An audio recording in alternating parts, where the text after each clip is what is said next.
नमस्कार दर्शक बंधु शुभ सका आज हूँ 21 तारिख सेप्टेम्बर मास शनिवार। चलतु जाना देश विदेशर किसी बचा बचा गुरुत्वपूर्ण खबर। जदि आपण मैंने पर्यटन वीडियो को लाइक करना वीडियो को लाइक कर चैनल को सब्सक्राइब करी कमेंट माध्यम जनातु आपण मैंने आम वीडियो क्यों जिलूर देखुं। अकाउंट को आसबनी पीएम किसान 18तम किस्ती तुरंत करनियंतु जरूरी काम। केंद्र सरकार देशर कोटी कोटी चाषी को आर्थिक रूपे स्वावलंबी करने प्रधानमंत्री किसान सम्मान निधि योजना चालू रखी। यह योजना अधीन देशर कोटी कोटी चाषी को उपकृत होती। चाषी को आर्थिक सहायता जोगाई देवा लक्ष्य केंद्र सरकार यह लोकप्रिय योजना कोटी कोटी चाषी को देउछि फायदा। आसूची लघुचाप आसंता 23 रु ओडिशा रे बढ़िबो वर्षा कति कम 48 घंटा बरसिबो।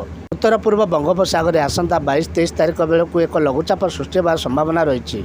यह प्रभाव 23 रु ओडिशा रे वर्षा आरंभ हो अतिक्रमे 48 घंटा बरसिबो। प्राक आकलन अनुसार यह सारा राज्य में प्रबल वर्षा कराई पारे। उपपात नहेले वर्षार परिणाम कमिबो।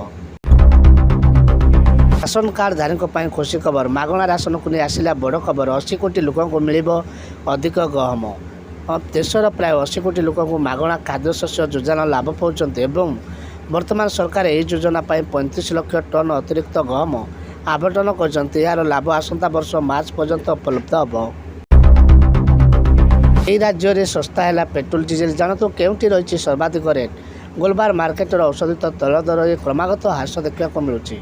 शुक्रवार सरकारी तैल कंपानी द्वारा जारी कर पेट्रोल और डीजेल मूल्य में परिवर्तन देखा मिली। किंतु गत 24 घंटा मध्य औषधित तैल दर मूल्य देखा मिलूँ। ब्रेड क्रूड मिल बैरेल पिछा $74.64 पहुंची।